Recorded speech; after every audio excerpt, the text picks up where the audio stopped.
Yeah. You know what I'm saying? Yeah. So when did Benzino come in the picture? Because I interviewed Benzino and he said he was rocking with Pep and he was going down to coming up to Detroit with packs and everything like that. So when did you link up with Benzino? Benzino, man. Benzino, I met this dude, man. I don't think I only met him one time when we was out the whole play.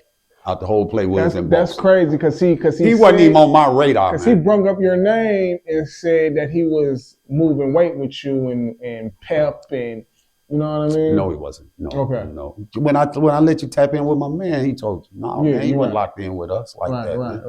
You know what I'm saying? He wasn't even on my radar. Yeah. He wasn't on my radar. I ain't hang with that nigga. Yeah. Fucked with a bunch of different crews. I was telling y'all off camera when I was young. I used to work with YBI, the guys up at YBI. Shout out to Pep. You know what I'm saying? Skip, Butch, and all them. T Baby. Ro. I was introduced to, those guys. I would say like when I was like around 19, 18, right? Mm-hmm. And when Pep came to Boston from Detroit, he it was really all about getting money, and it was he came with that dog food, what I'm saying. A bunch of guys from Detroit, and turned them from the YBI to the Bomb Boys. The Bomb Boys came, and it was really like about heroin, what I'm saying. And man, he turned the whole city up. He started out in Columbia Point Projects and moved up to Four Corners, and then pretty soon the whole entire Dorchester, Roxbury was. To the point I got real close to him, with those guys. My first flights were taking flights to Detroit, and we had a lot of shit all up in our drawers, bundles. Yeah, because you never got searched on those planes. Okay. Like back then, there was no searching. Right. We used to. He was a DJ at first, cause a motherfucker that was up there with us, that was up in Grove Hall, his name Keith Rowe, that was down with us when we was up there. He the one bought him that DJ equipment when he used to DJ in the courtyard up there in Grove Hall. It was right off Columbus Ave, right over here. It's an apartment building. Then they got a big ass apartment building, looked like the Carter, that motherfucker from New Jack City. But they had a courtyard, and that's where he used to be at. You know what I'm saying? I never ran with Ray. I never ran with him. Never ran with him. Once I seen him, maybe. You know what I'm saying? If I did see him, I seen him in passing. Right. But the shit he talking about, that he was flying back to Detroit, getting bundles and putting in his drawers. No, you what? Right. What, was you coming back every 5 minutes, nigga? Because I guess the bundles was big as hell. Y'all was moving weight. So that little, you know what I mean, putting in your drawer, I guess you was moving way more weight than man, that. I just told you, if we making 20,000 here, 15,000 here, 10,000 here, 8,000 here, this, that, and the third. Yeah. You know how many fucking bundles that is, man? I'm hooking them up. Right. This is to see, when we was in the Beam, man, we had a command. Our shit was tight in a motherfucker. Right. One thing that they didn't know, that we was YBI. Okay.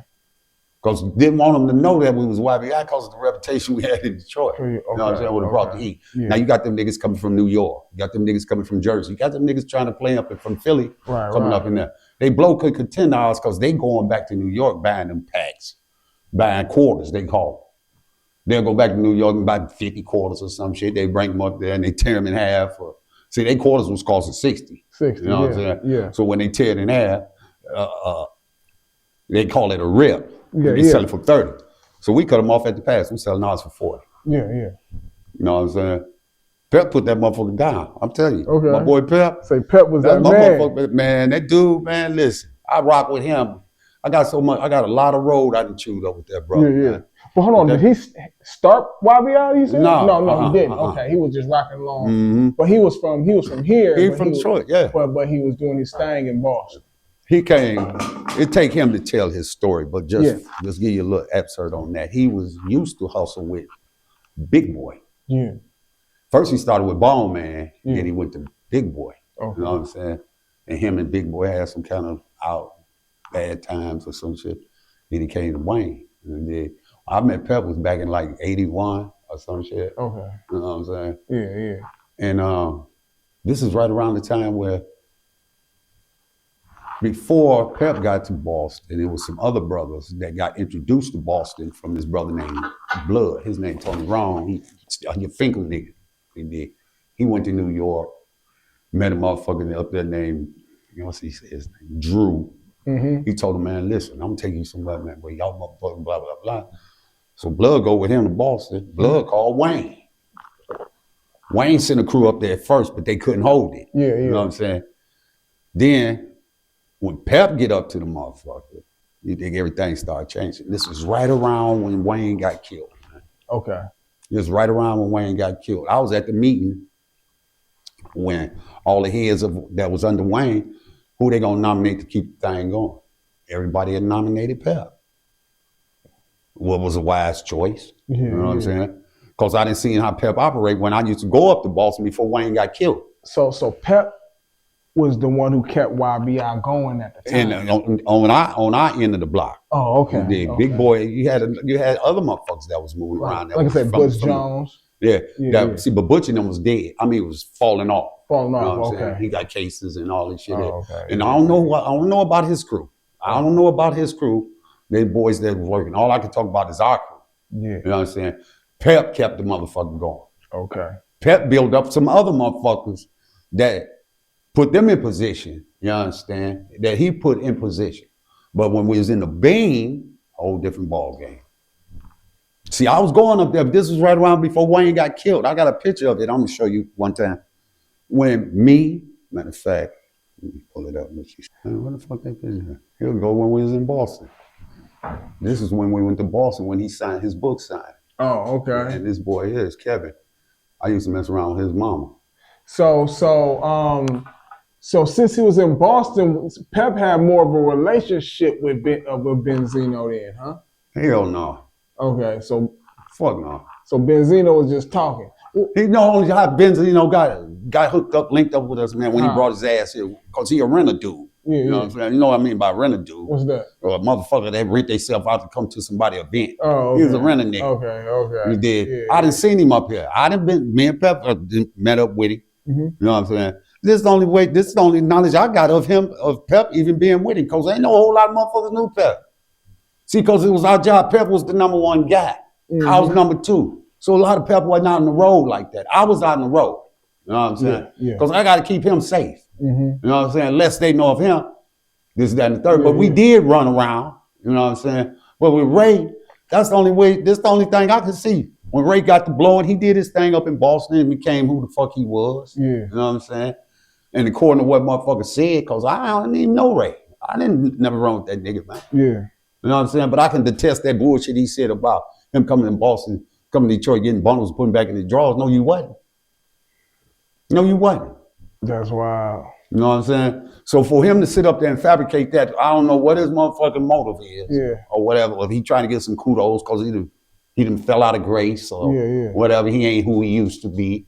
So now he want to play gangster or whatever the fuck you want to call it. You know what I'm saying? But don't lie on us, man. Because you wasn't locked in with us. Well, do you think he ever sold dope? Yeah, he sold. I guess he was fucking with Corcho up there. That's what Corcho did. Sold dope for us. Okay. Up in Four Corner. Okay. Up on Taiwan Street. You know? I don't want no beef with that nigga, but you dig? But it is what it is. But he go Wayne right here. Okay, that's Wayne. Yeah. Okay. Make sure you send me that picture too. I got you. And that go Wayne brother, Ronnie. He was a big Willie Dilly. He from the township. He was a bricklayer. Okay. You know what I'm saying? So I heard about it, man.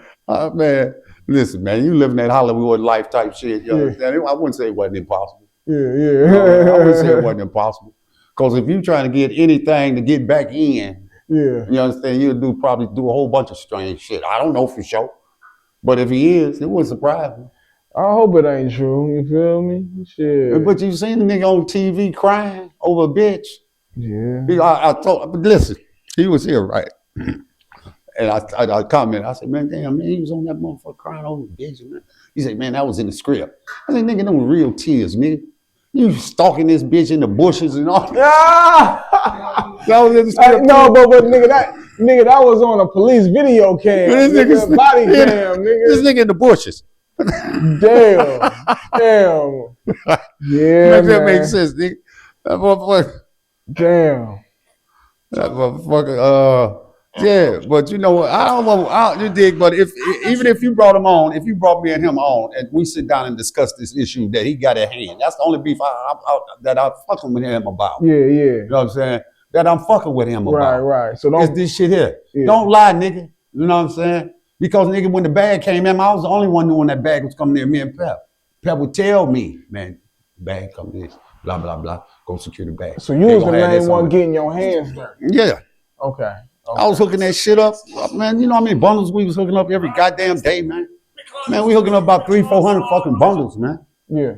You know what I'm saying? A pile like this here on the motherfucking table, man, with the 1/4 spoon in the envelopes, man. And we moving these motherfuckers. Not for 1 year, 2 months. We was up there for years, man. We was anchoring. We was moving. We was moving. And we was moving.